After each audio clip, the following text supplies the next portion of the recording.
Guys দেখো কত পেয়ারা ধরছে। এটা হলো আমার মামার বাড়ি, এখানটায় আসছি পেয়ারা খেতে। দাদা ওই সাইডটা দেখাই। মা, এখনই পড়তাম।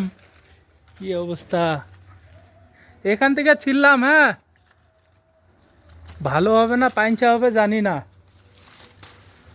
বাপরে, কি বড় বড় পেয়ারা। পোকা ধরছে, পাখিয়ে খাই দিছে। কি অবস্থা, দেখি খায় দেখি কেমন লাগে।